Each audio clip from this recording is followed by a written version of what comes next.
We're good to Mr. go. Chair, you still with us? I am here. I just want to make sure we're live. Cool. We're So live. good evening. We're going to call to order the Finance and Operations meeting of Thursday, January 21st at 5:34 p.m.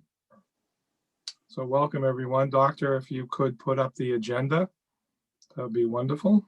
Will do. Thank you.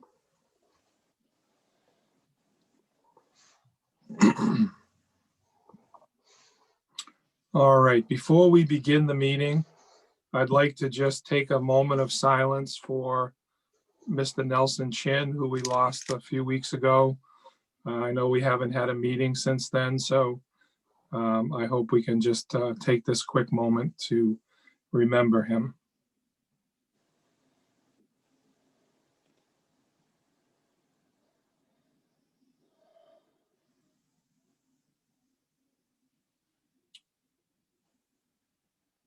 Okay, thank you, everyone.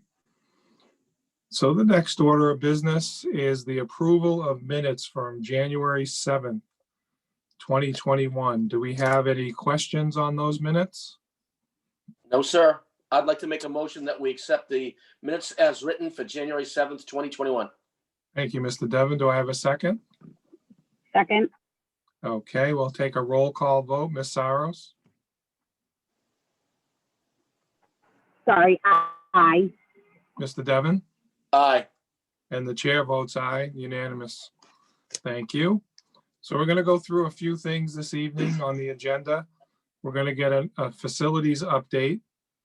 Then we will have a little discussion about the capital plan. We'll talk again a little bit about the continued fiscal 22 budget planning. And we'll also go into executive session. We have a couple of things to discuss and we'll talk about that later. So Doctor, do you want to give us a quick update on planning for expanded in-person learning? Sure. Thank you, Mr. Chair. We wanted to just give you a brief update on where we are, and we're really going to kind of take the high level, specifically dealing with the state mandate of student learning time, which has to be either synchronous or in-person learning time. And the mandate is for 35 hours over a 2-week period.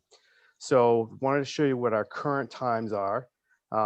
We are 31 hours at the elementary level, as you can see, 33 to 36 at East and South, and 25 for our hybrid students at the high school, and 7 hours for our remote students, which we know and we've identified is a problem for us that we've been really trying to work on. So in this proposed schedule, which would at the elementary level increase, we're looking to increase synchronous learning time on Wednesdays from the current to, as you can see, 2 hours on Wednesdays, so 4 hours over the course of the 2 weeks.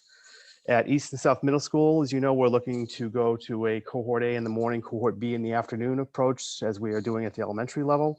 And likely we'll be looking to go full synchronous remote on Wednesdays for the middle schools. And there are a few reasons for that. I will let Mr. Lee speak more specifically to them, and he can also talk about that range that you're seeing and why there is a range.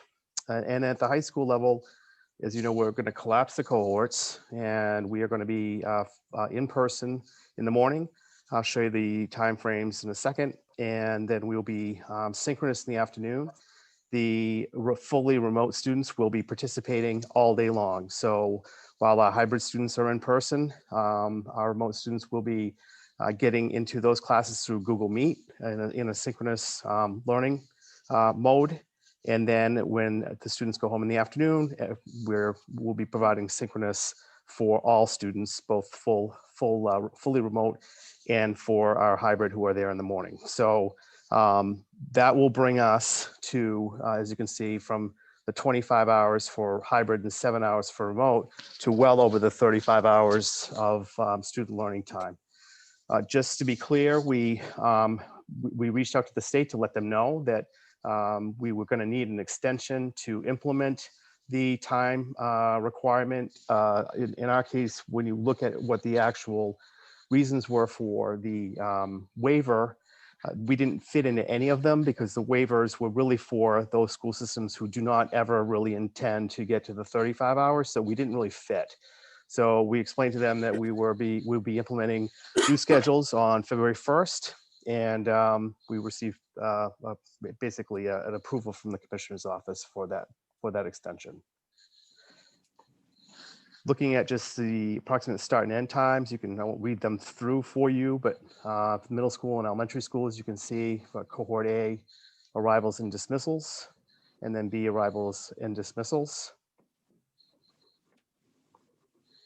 And then for the high school, you still obviously a little bit of a work in progress, but you can see the arrival time and then the dismissal. And again, that is both cohorts because there will be no more cohorts. So it's a full, there's no A and B. And the afternoon synchronous time, start and end. Oops, sorry, got ahead of myself. Mr. Lee, do you want to talk a little bit about this slide? Yeah, I mean, you covered most of it, but just to clarify a couple things, particularly around the middle school level, in moving to a cohort A and a cohort B, looking at Wednesdays being full synchronous in the proposal that we put forth, that really allows teachers to plan in a much more sequential fashion, which is a much easier way to conduct business if you're a teacher than some of the very hard work that they've been doing up to this point, creating multiple lessons for kids, whether they're in person or home or full remote. So there's some efficiencies there that we realize. As Dr. Hackett indicated, you can see some of the times are different. Some of that relates to the program of studies at each grade level in the middle school, where you see the 36, that tends to be 7th and 8th grade, or 7th or 8th grade, where world language really comes to the fore in terms of the overall program. So, some of the students in East and South were getting already 36, but in the lower grades, they'd only be getting 33, given the program of studies that they're following there. Again, at the high school, the ability to have kids join concurrently really, again, makes it more efficient for teachers to plan. They can plan in a sequential fashion, which they had to struggle to do so up to this point in time. And our hope is for both students and teachers that this is a much easier model and much more natural in terms of what they've experienced in the past, all the while increasing the synchronous time that we wanted to increase regardless, but certainly the state was looking for us to increase anyway. So although 35 hours is what the state is dictating, you can see the numbers in the middle and the high school are much higher than that when it's all done. Thank you, Mr. Lee. And I just want to emphasize too, this, we are obviously still, it's a work in progress. We're anticipating that we'll be able to get more information out early to mid next week that will be more detailed, and we'll continue to get the information out prior to February 1st. So specific schedules will be coming from the actual schools themselves. And, again, we're looking to finalize all of this within by early next week. So that is what we have. Mr. Chair, happy to answer any questions. Okay, thank you, Doctor. Thank you, Mr. Lee. Anyone on the subcommittee have any questions? Mr. Chair, if I could beg Mr. for your Devon? indulgence. Yes, thank you, sir. Mr. Chair. Dr. Hackett, can you please go through and shortly define the waiver or extension we asked for, the difference between the extension and the waiver, just to make it clear for people?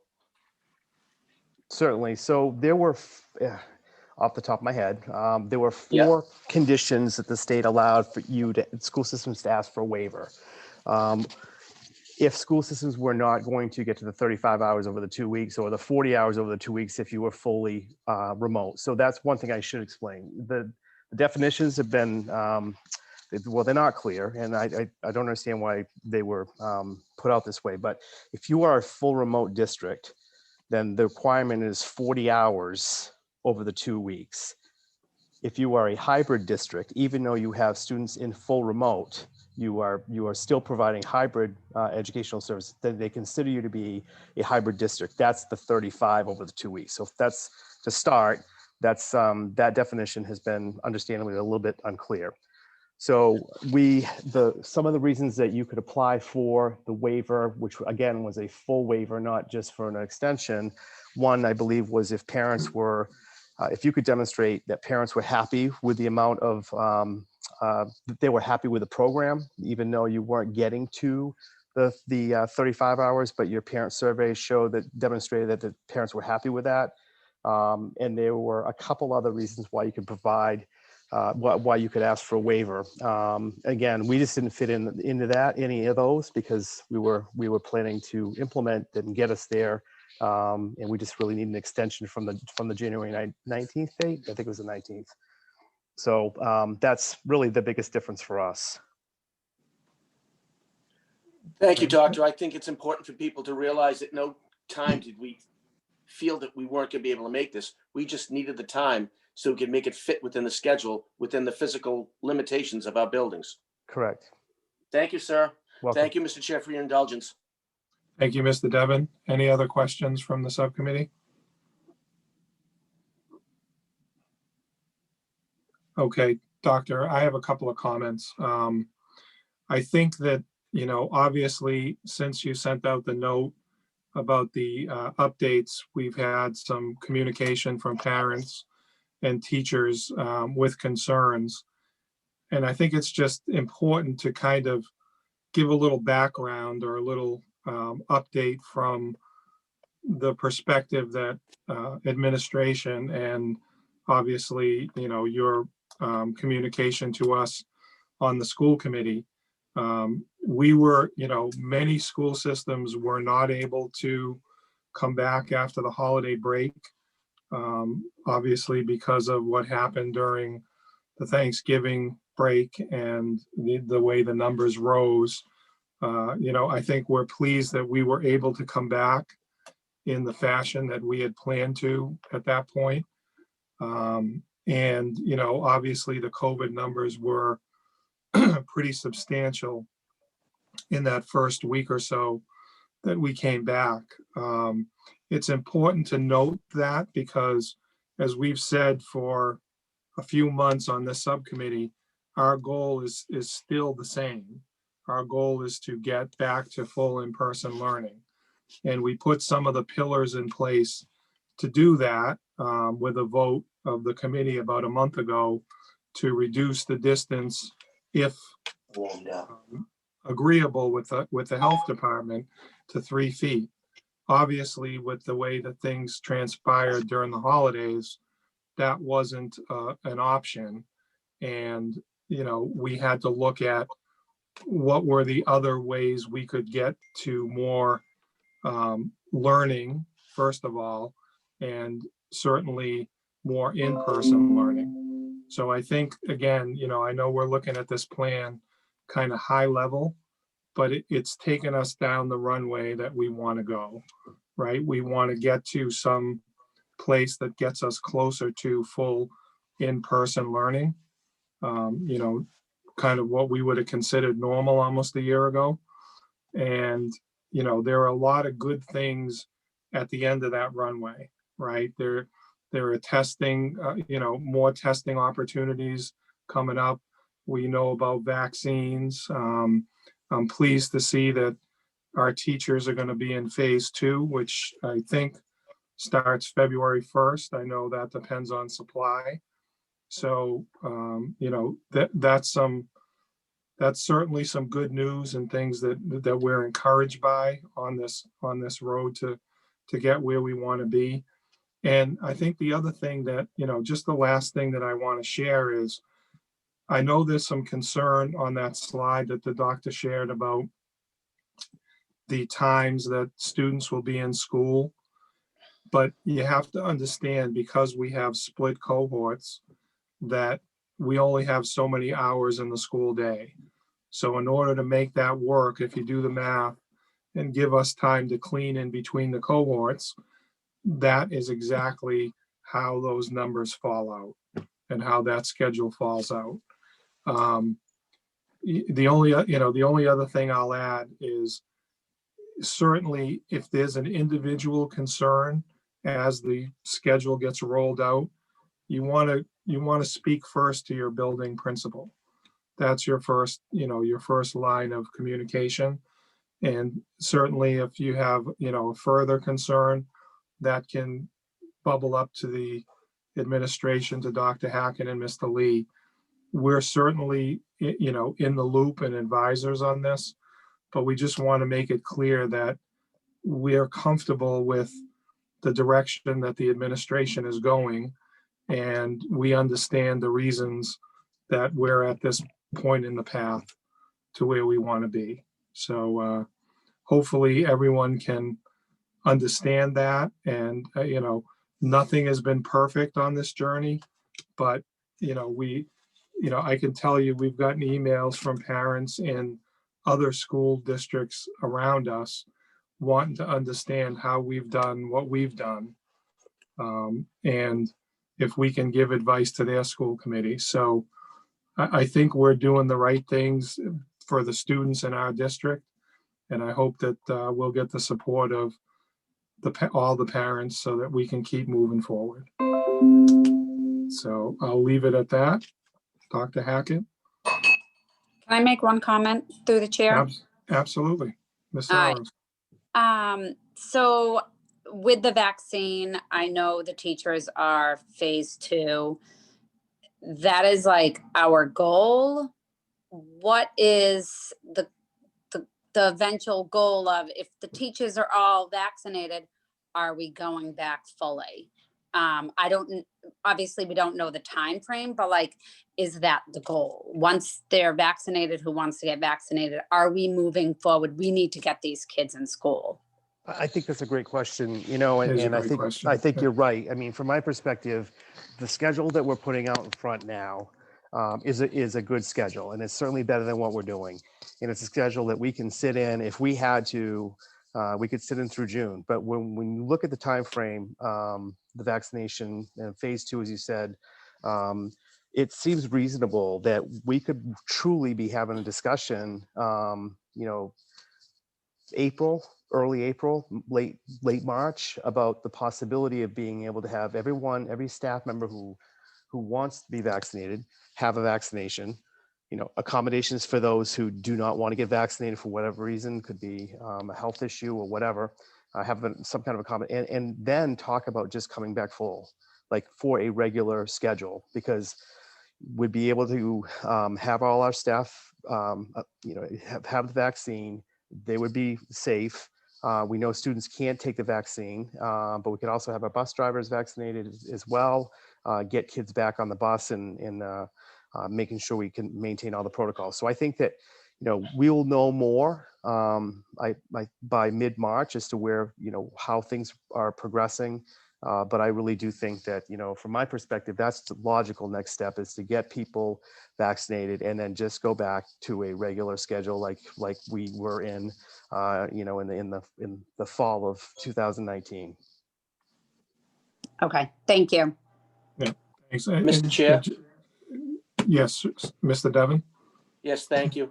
Through the chair, I think it should be duly noted, though, that we, the school district of Braintree Schools, do not in any way, shall we say, control the supply of said vaccine. We'd have to obviously plan with, have some type of a plan with Department of Public Health, and all things that go with that. But if it does roll out, hey, full steam ahead, my opinion. But I think it should be duly noted that if we do not have control of said distribution as of now. No, thank you. Thank you, Mr. Chair. That's a good point. And the other thing, I think, Dr. Hackett, you're absolutely right. As we get to the spring months and the warmer months, we have opportunities to do other things outside the buildings to expand learning in person as well.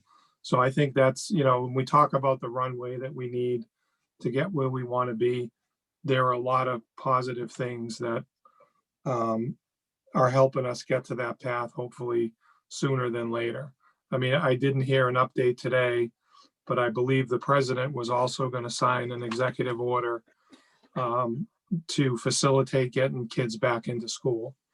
So hopefully there'll be some federal opportunity to help us as well. Through the chair, if I may again. Yes, Ms. Saros. I'm also wondering so with this push to this new schedule, Are we going to focus also on increasing busing? Because some of these kids, now you're putting kids in carpools, exposing kids to being in small areas for more than 15 minutes, crossing town to their, their school, respective schools. Is there like a push to get more buses, or what can we say on that matter? So that's another good question. So we continue to try to expand transportation. It's difficult because, the bottom line is that even when we were talking about the possibility of going to 3 feet physical distancing, 3 feet didn't allow us to get any additional kids on the bus. So right now, as it stands, our passenger buses that are, carry between 55 and 65 kids can only get 25 students on them. So we, as you know, we've been meeting the mandate by the law of making sure that we transport any students who are more than 2 miles from their school in grades K through 6. We would like to expand that. We do have opportunities, I believe, to expand it at the high school level, to do some runs at the high school level. I'd like to get 7th and 8th grade included. What we find is that it really is so run dependent because it's a density issue. So if we have too many students who want to take transportation, then we're just not going to be able to do it. So we've been discussing looking at a mile and a half and a mile away from the school, and looking at having students basically go through, let us know if they are interested. If we can get them on, great. If it's too many, potentially looking at doing some kind of a lottery system so that we can increase capacity. We definitely have some runs that are fewer kids. It's just the nature of the run. We still have to hit those locations and get those kids to school if they're more than 2 miles. And then we have some situations where we really wouldn't be able to expand on what we're currently doing, even at 2 miles from the school. We own our own buses, so getting more buses on the road is not an option for us. And that's a bit of a challenge. I know for school systems who contract with a First Student or some other bus company, they might have more options because they can pull from other locations. That's just not the situation we're in. So, again, I think our bus drivers are a priority in terms of vaccination, because that will give us the opportunity to look at expanding and maybe even doubling up on some runs. All right. Thank you, Doctor. Any other questions, Ms. Saros?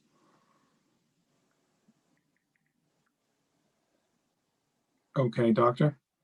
So we can move on to facilities updates.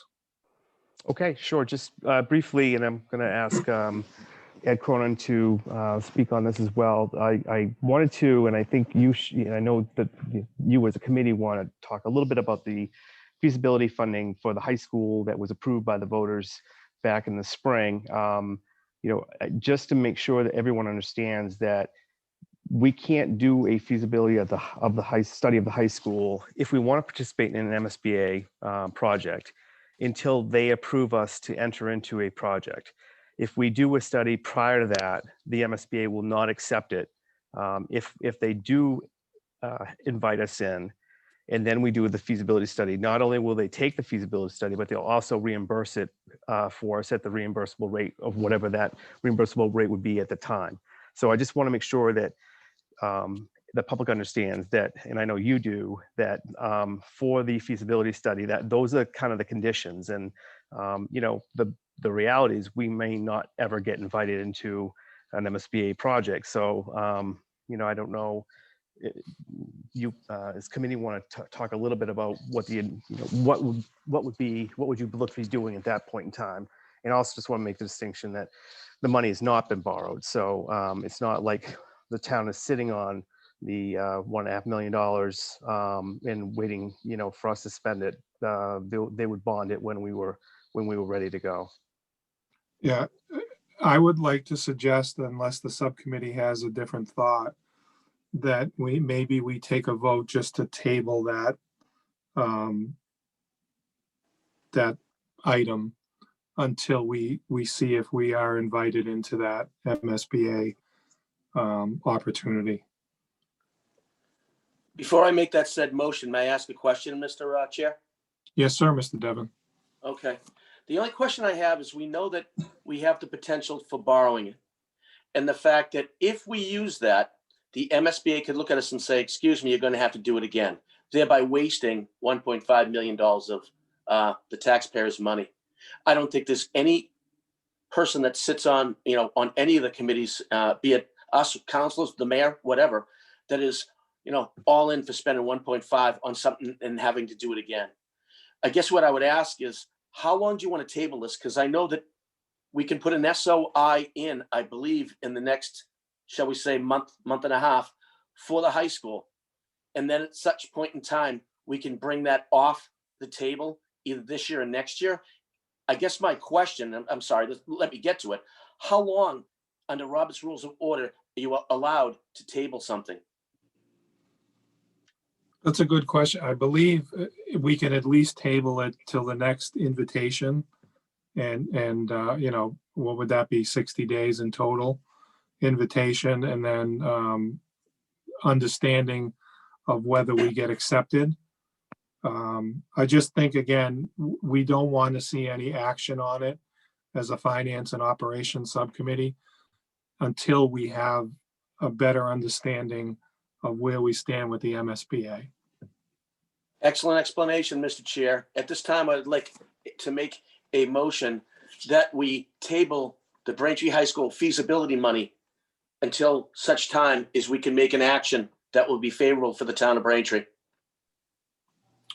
I'll Do I have a second. second? Okay.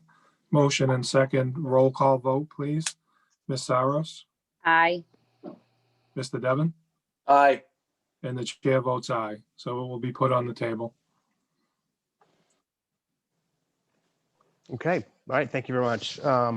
Just a quick update on South Middle School. We are progressing, planning, designing continues to happen. There was a meeting today actually on the site, location, and just the flow of the site. We are looking at technology more in depth with a group of our own technology people to kind of nail down some of the details for that. We're in good shape in terms of the overall building design. The timeframe still looks to be that we would be able to move into the building in May of 23, which, it just gets to the point then where you ask the question as to whether do you want to move in at that point. I think there's a lot of reasons why you do, and get at least the South Middle School 6 through 8 students in, probably not pulling the 5th grade out of Highlands of Liberty at that point. But then the punch list looks like final completion will be prior to September 23. So it's moving along well. And Mr. Devon, you certainly probably have more to speak to that, just your involvement in the school building committee. Okay, I can make a few comments that will help. Where we are is our next really large milestone in talking to Miller Spears, the design group, is our 60% completion on design. Because this is going to be a bit of a different project under a different, a 149 versus 149B, which was the East project. The theory behind it is a little different. It asks, because it is a new building on a new site and all the things that go with that, and with the soils and whatnot, then it asks the designs be far tighter. And the fact that we have a PLA, those designs have to be crackerjack so that we don't have any potential issues and cost overruns. So I know that Mike Carroll with Hill International has been shepherding this, obviously, as well as the East project. And what I'm seeing so far, and I believe, do we or do we not have the video of a potential, what it's supposed to look like on our website? We do. Yep, We do. Yeah, we do. Well, I mean, you see how East came out and what their flyover was. It's the same group, MDS, Miller Spears as design, and Hill International as our owner's project manager. Because East looks exactly what the flyover was, I think you can expect that itself too. Thank you, Mr. Chair, and thank you, Dr. Hackett. Thank you, Mr. Devon. Thank you, Mr. Devon. And Ed, do you want to speak a little bit to the roof replacements for Liberty and Highlands? Yeah, just that we are continuing to progress. At this point, I'm uploading to the MSBA maintenance numbers for the last 4 years. maintenance budget numbers. Once that gets up, then we'll be on to the next step. Unlike East and South, the MSBA will appoint a project manager and architect for these projects, and that will be the next step. Okay, What- that's what, any So questions? just a quick question, if I may. So when do we expect the first activity for a roof replacement? I would think we're probably looking towards the spring of 22. Okay. Thank you. And the one thing I'll say about the, this is through the accelerated repair program for the MSBA. They really control the project, unlike the construction projects that we're going through at East Middle School and South. The MSBA really pretty much handles the project. They deal with the contractors, so it's really under their control, which is good for a lot of reasons for us. So. Okay. Thank you. Any questions on the facilities updates? All right, seeing none. Doctor, let's move into the capital plan discussion. Okay, just so we will be submitting our capital plan to the town February 15th, I believe, and we wanted to bring this to you, and we will send this out to you. I don't really need to go into detailed discussion on it this evening, but as you know, historically, we've been able to have the town give us $1 million to do multiple capital projects. A big piece of that for us has always been technology. We generally have done about $300,000 worth of technology every year. We have about 200 and some odd $1,000 that goes to the ESCO project, or pieces of the ESCO project that did not have an energy buyback on. For example, the ceiling tiles at the high school, which were in really bad shape and needed to be replaced, and some other equipment that we bought through that bonding. And then we also are contributing to the town's Munis transition to the Munis financial package software, which is a 5-year commitment, and looking to bring that fully online within the next year or so, including payroll. So that's when you take all that out, we're talking really about now about $500,000 or so. Obviously, technology is more of a, that's a decision we can make. We could spend as much money on technology as we could find. Unfortunately, it's a bit of a black hole. So what we're really looking at for next year, for this spring and going into summer, there are several projects that we believe are the highest priority. One is the cafeteria floor at the high school. As you know, that's in tough shape. It is asbestos tile. It would be an abatement project. We really would like to get that done prior to the fall of next year. We're able to kind of patch it together for now, but it's kind of at the point we really do have to get that done. We have asbestos tile abatements that have to be finished at Ross. We've done about half of that building up to this point. In Flaherty, we've also done about half of Flaherty. So those would be a couple of priority items for us as well. Morrison floor, while asbestos is well sealed, it's in really good shape. We don't really have any concerns about that floor. And there's some work we'd have to do at Highlands as well. So from our perspective, at this point, those would be the biggest needs for this capital money. But as I said, we'll send this out to you, and we can just discuss more fully at your next meeting. But I just want to kind of give you an overview of how we're thinking about the funding.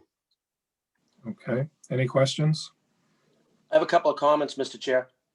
Mr. Devon? Thank you. Through the chair, I think it's important that people realize the history on this. Before around 2014, I believe what we put forth towards our computers and what we'd call IT was less than $50,000. I know in another ledger, if I remember correctly, around that same year, what we were doing for maintenance on, I believe, 12 buildings, because I believe at that point in time we had the Foster School and, oh God, the one that's over near the old Perkins, and I'm dating myself, the Eldridge School. Yeah. Eldridge. Yeah, we were responsible for those, and I believe our total budget on that was less than 100,000 for 12 buildings. So in a short 6 years, our IT department, I've met all the gentlemen and ladies that work up there, and they're very helpful. I remember when we had one person. We have grown in leaps and bounds over the last 4, 5, 6 years. Yes, I know that, we still have technical issues, and thank God that Beld has been, shall we say, jumping in and helping too. So, they're a great partner to partner with on our IT side. So I think if people look at where we are right now and where we used to be even a short 5, 6 years ago, there's a marked difference. And that's all helped through the mayor's office and whatnot. I can't thank the administration enough. Thank you very much, Mr. Chair. Thank you, Mr. Devon. Any other comments? Okay. Thank you, Dr. Hackett. We'll look forward to that at our next meeting. Okay. So we can get that wrapped up. So the next thing on the agenda is the budget planning for FY22. Correct. So I just wanted to kind of, start to lay out the pathway here to development of the FY22 budget. And I think you all know how difficult of a budget year this is going to be for a number of reasons. The biggest one is we just don't know what the revenues are going to look like.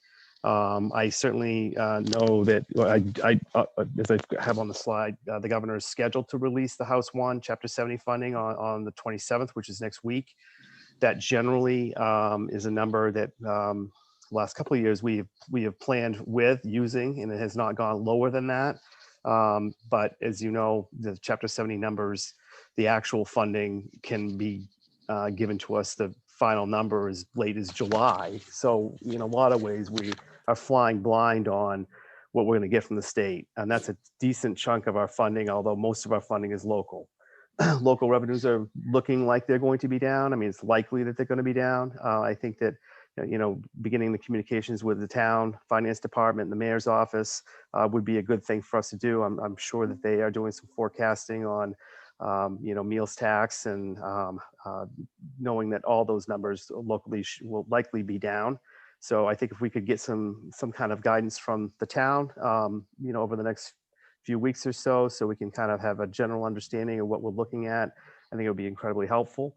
We also know that there is a second round of COVID-related federal funding coming our way. It is, we thought actually we would know exactly what it would be by now, but we don't. But we're anticipating that we will know within the next couple of weeks, and likely with the new president, I believe that those funds will not only come through, but it's possible that there could be more down the road. So knowing that number and what we can actually use those funds for will be really important for our planning. And then finally, just kind of working backwards from the date of May 1st is trying to think about the public hearings we need to have and the budget work we need to do to get the budget to the mayor by May 1st. And we're fortunate that the mayor is part of the school committee, so it's not like we're giving it to him May 1st. He's seeing it for the first time, and we work very closely with the mayor as we build this out. So really, again, just kind of an overview of I think our biggest challenges this year in trying to figure out what is it that we really have to work with. We should have a decent rollover of our budget within the next 3 to 4 weeks, which basically takes our current employees and all of our known contracted requirements and just pulls them forward into next year. We do know what the salary increases for the Teachers Association, well, all of our units, is going to be 2% for next year. That's already been negotiated, so that's a good number to know. We're not guessing on what that looks like. So we will be able to bring to you again the next 2-3 weeks a decent looking first round of a FY22 budget with a rollover. Thank you, Dr. Hackett. Any comments, questions? Okay, just one comment, Doctor. I actually do plan to bring in the town finance director in one of the next meetings to give us an update on the town finances. So Great. I think That's you're great. spot on that. That's exactly some data that we need as we go through this planning. Okay. Thank you, Mr. Chairman. That's a very wise decision to make. I think in the interest of time, Mr. Chair, if we maybe table item 7, we do have a hard stop. And you do have a executive session on the agenda. Sounds good. Sounds good. Any other comments, thoughts from the committee before we move forward? No, sir. Nope. Okay. So Dr. Hackett, the next thing is the executive session. So I'll read the motion, and then if I can get a motion and a second, just so that the public knows, we will be going into executive session and we will not be coming out to vote on anything. So we will also take a motion to adjourn at the same time. So we're going to have consideration to enter into executive session pursuant to Chapter 30A, Section 21A3, to discuss collective bargaining and personal service contracts, as an open meeting may have a detrimental effect on the legal position of the Finance and Operations Subcommittee as declared by the chair. So can I have a motion, please? So moved. Second. Okay, I have a motion and a second. Roll call vote. Ms. Saros, Aye. Mr. Devon, Aye. and the chair votes aye. Can I take a motion to adjourn? So moved. Second. Okay, I have a motion and a second. Ms. Saros, Aye. Mr. Devon, Aye. and the chair votes aye. We are adjourned.